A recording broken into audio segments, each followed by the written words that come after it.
Introduction. Mastering our emotions is an important skill that can help us in many areas of our lives.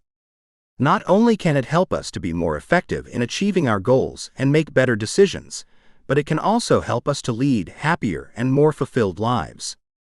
One historical figure, who is often cited as an example of someone who mastered their emotions, is the Stoic philosopher Epictetus. He taught that our happiness is determined not by external events, but by our own attitudes and reactions to them. By mastering our emotions, we can remain calm and centered even in difficult situations, and not be swayed by the ups and downs of life. Another historical figure who exemplified emotional mastery is Mahatma Gandhi, the leader of the Indian independence movement. He taught nonviolence and civil disobedience, and through his leadership, helped India gain independence from British rule. He was able to remain peaceful and persistent in his pursuit of freedom, even in the face of immense opposition and violence. His emotional mastery allowed him to inspire millions to join his cause and achieve a great goal. Similarly, many famous figures in history like Martin Luther King Jr., Nelson Mandela, Abraham Lincoln, were all able to lead their respective movements and change the course of history, as they were able to maintain control over their emotions and stay on course, even when faced with extreme adversity. In our own lives, mastering our emotions can help us to be more resilient and less reactive. We can make better decisions, be more productive, and have stronger relationships. It takes practice and patience to master our emotions, but the rewards are well worth the effort. Mastering our emotions is an important life skill that can help us to achieve our goals, lead happier lives, and even change the world, as many historical figures have shown us. Step 1. Be an emotional detective. Identify and label your emotions. Are you feeling confused and overwhelmed by your emotions? Do you sometimes struggle to put a name to what you're feeling? If so, you're not alone. Emotions can be tricky to understand, but with a little detective work, we can uncover the clues and solve the mystery of our feelings. Embrace the power of observation. Just like a detective, our first step is to observe the clues. Take a moment to focus on your body and notice what physical sensations you are feeling. Are your palms sweating? Is your heart racing? Is your stomach tightening? These physical sensations can give us important clues about what emotion we might be experiencing. Look for emotional patterns. Our emotions often come in groups or patterns. For example, if you are feeling angry, you might also feel frustrated or annoyed. If you are feeling anxious, you might also feel scared or worried. By identifying these patterns, we can start to put a name to our emotions. Keep an emotional journal. Keeping a journal can be a helpful tool for identifying and labeling our emotions. Write down what you're feeling, when you're feeling it, and what may have triggered it. Over time, you'll start to see patterns in your emotions and be better equipped to identify and label them in the moment. Get creative with your labels. Emotions can have many different names, so don't be afraid to get creative with your labels. For example, instead of just saying, "I'm angry," you could say, "I'm furious," "I'm livid," or "I'm outraged." These different labels can help you to better identify and understand the intensity of your emotions. Practice, practice, practice. Emotional detective work is not something we master in a day, it's a lifelong practice, so keep at it. The more you practice identifying and labeling your emotions, the better you will become at it. Becoming an emotional detective and mastering our emotions may not be an easy task, but it's worth to try. By embracing the power of observation, looking for emotional patterns, keeping a journal, getting creative with labels, and practicing, we can start to unravel the mystery of our emotions and feel more in control of them. Step 2. Practice mindfulness magic. Mindfulness is the practice of bringing your attention to the present moment, without judgment. It's like a magical spell that can help you to feel more relaxed and focused. Find a quiet place. The first step to practicing mindfulness is to find a quiet place where you can be alone and free from distractions. This can be anywhere, from your bedroom to a park bench. Just make sure it's a place where you feel comfortable and can relax. Get comfortable. Once you've found your spot, get comfortable. You can sit in a chair, on the floor, or even lie down. Just make sure your back is straight and your body is relaxed. Focus on your breath. The key to mindfulness is to focus on your breath. Close your eyes and take a deep breath in through your nose, filling your lungs. Hold for a moment, then slowly exhale through your mouth. Repeat this process, focusing all your attention on your breath. If your mind starts to wander, gently bring your focus back to your breath. Use your senses. Mindfulness isn't just about focusing on your breath, it's also about using your senses. Take a moment to notice what you can see, hear, feel, and smell. Pay attention to the colors, the sounds, the textures, and the smells around you. This can help to bring you into the present moment and calm your mind. Be kind to yourself. Remember, mindfulness is a practice and it takes time to master. If your mind wanders or you find yourself getting distracted, don't get discouraged. Simply acknowledge it and bring your focus back to your breath. Be kind and compassionate with yourself. This is the key to master mindfulness. Mindfulness is a simple but powerful practice that can help us to feel more relaxed, focused, and present. By finding a quiet place, getting comfortable, focusing on our breath, using our senses, and being kind to ourselves, we can unlock the power of mindfulness and start to experience the benefits of this magical spell. Step 3. Take responsibility for your emotions. Harness the power of your emotions and become the master of your own destiny. Recognize that you are in charge. The first step to taking responsibility for your emotions is to recognize that you are in charge of them. Your emotions are not something that happens to you, they are something that comes from within you. By taking responsibility for them, you are taking back control and empowering yourself. Identify your triggers. Just like a superhero needs to know their enemy, it's important to identify what triggers your emotions. Are there certain people or situations that make you feel a certain way?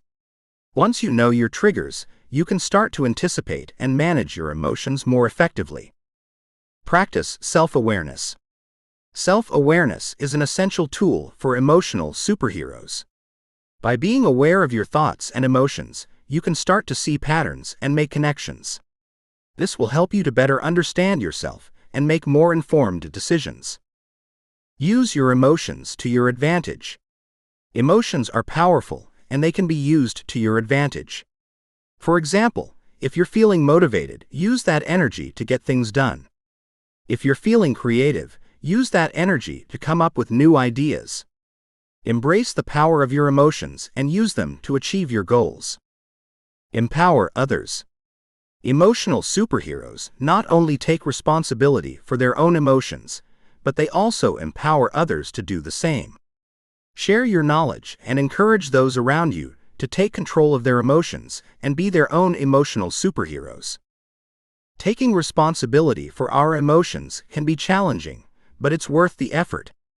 By recognizing that we are in charge, identifying our triggers, practicing self-awareness, using our emotions to our advantage, and empowering others, we can harness the power of our emotions and become the emotional superheroes we were meant to be.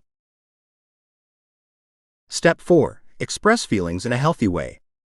Expressing our feelings can be a tricky business. On one hand, it's important to let our loved ones know how we feel, whether that's through a heartfelt conversation or a heartfelt hug. On the other hand, expressing our feelings in an unhealthy way can lead to conflict, hurt feelings, and damaged relationships. So how can we express our feelings in a healthy way? Here are a few tips to help you on your way. First and foremost, pick the right time and place. Timing is everything when it comes to expressing our feelings, and trying to have a deep conversation in the middle of a crowded grocery store probably isn't the best idea. Find a quiet, private place where you can talk openly and honestly without interruption. When expressing your feelings, it is also helpful to use I statements. Instead of blaming or accusing someone else, talk about your own feelings and experiences. For example, instead of saying, "You made me feel angry," say, "I felt angry when that happened." This helps to take responsibility for your own emotions and avoids placing blame on others. Another effective way to express your feelings is to use specific examples to illustrate your point. Giving examples of what you mean will make your thoughts and feelings more clear to the person you're talking to, and they will be better able to understand where you're coming from. Another important part of expressing our feelings in a healthy way is to listen actively to others. This means not only hearing what the other person has to say, but also trying to understand their perspective and feelings as well. When someone expresses their feelings to you, it's important to respond with empathy and understanding rather than defensiveness or criticism. Lastly, take a deep breath, relax, and be patient. The process of expressing our feelings in a healthy way takes time and practice, and it can be difficult to put our thoughts and emotions into words. Be patient with yourself and others, and remember that communication is a two-way street. All in all, expressing our feelings in a healthy way is about finding the right balance between being honest and open about our thoughts and emotions, while also being respectful and considerate of the feelings of others. With a bit of practice, you'll be a pro in no time. As a side note, it's also worth keeping in mind that sometimes expressing certain feelings may not be the best course of action and can cause more harm than good. It's important to be aware of the context and what the outcome of expressing your feelings may be. Being honest with yourself and others is important, but it doesn't mean we have to express everything on our mind. Step 5. Challenge negative thoughts. Identify and question thoughts that are leading to negative emotions. Negative thoughts can be like pesky flies that just won't leave us alone. They can buzz around in our heads, making us feel anxious, stressed, and down in the dumps. But just because we have negative thoughts doesn't mean we have to let them control us. There are ways to challenge and overcome them, and make way for a happier, more positive mindset. One way to challenge negative thoughts is by using humor. This might seem like an odd solution, but sometimes all it takes is a good laugh to turn a negative thought on its head. If you're having a tough time shaking off a negative thought, try picturing it in a silly or ridiculous way. Give it a funny hat or a silly voice. This can help to diffuse the power of the thought and make it less overwhelming. Another way to challenge negative thoughts is by using positive affirmations. These are short positive statements that you repeat to yourself, such as, "I am strong," or "I can handle this."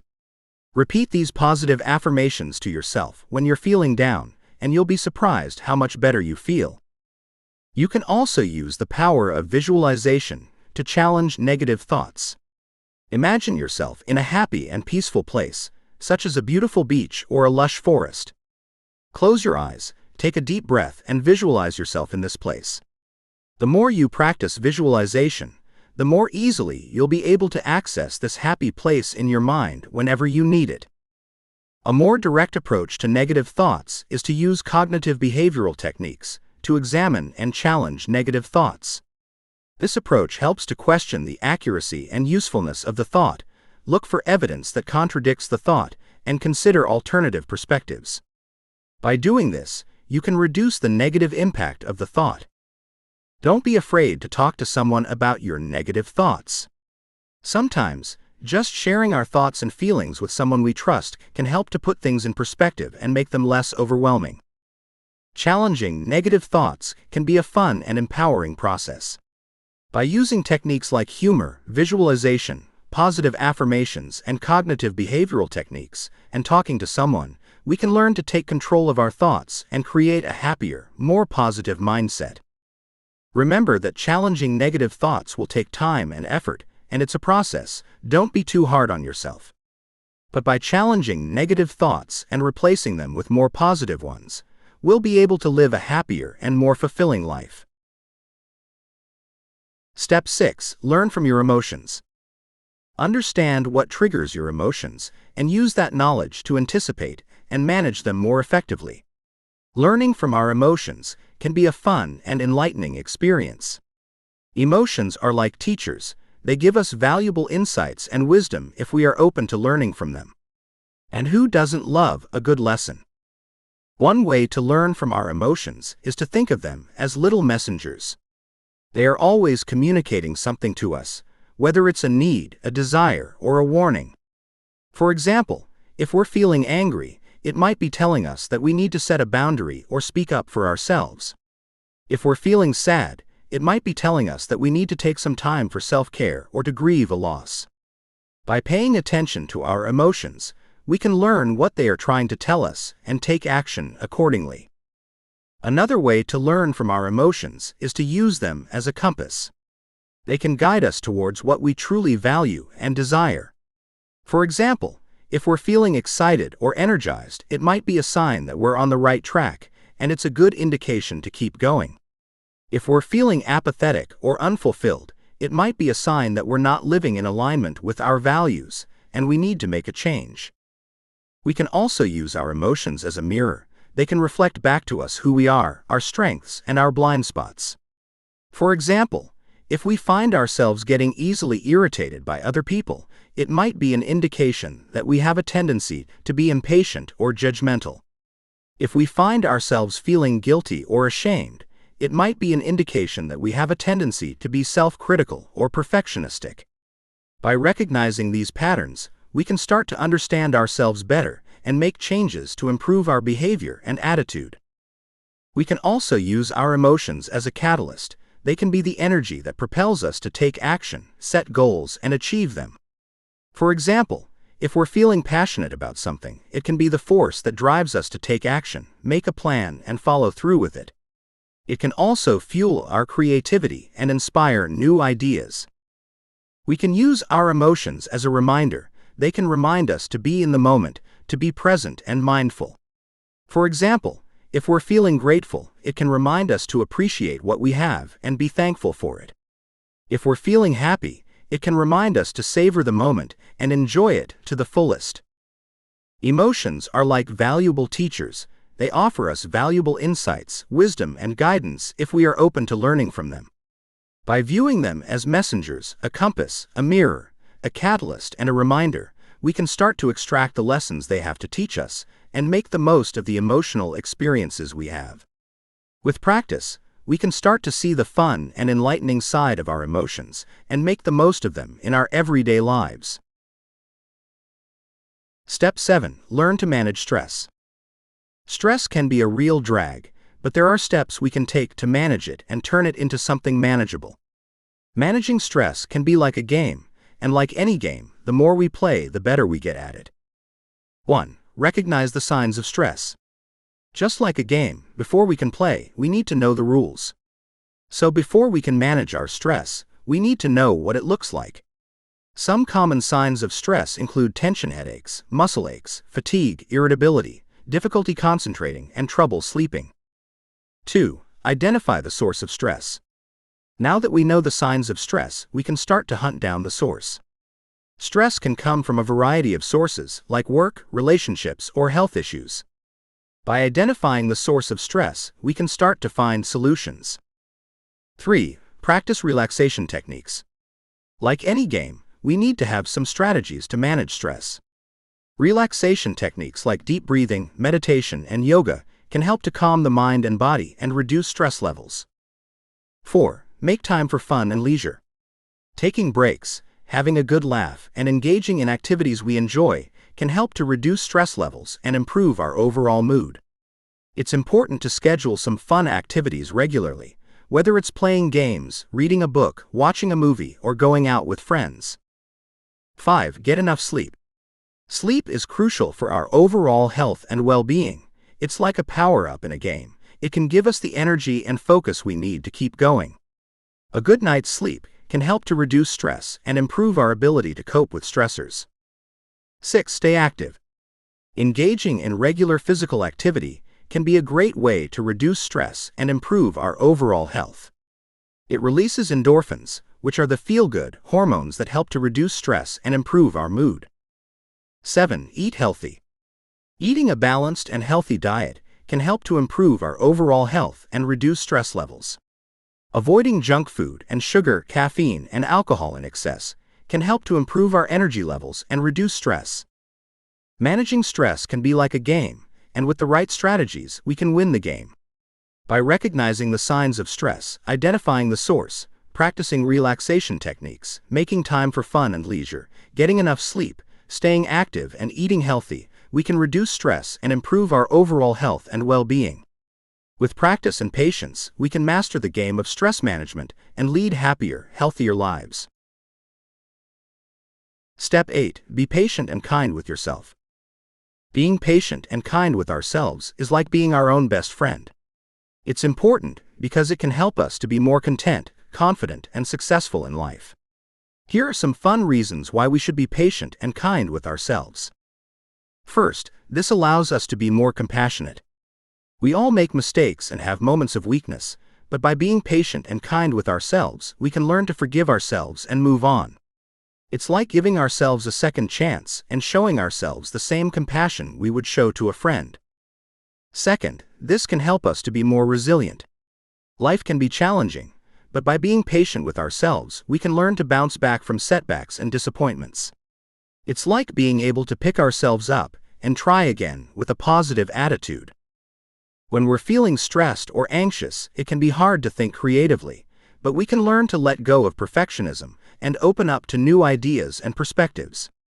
It's like giving ourselves permission to explore and experiment with our talents and passions. When we're constantly criticizing and comparing ourselves to others, it can be hard to be happy, but by being patient and kind with ourselves, we can learn to appreciate and value ourselves for who we are.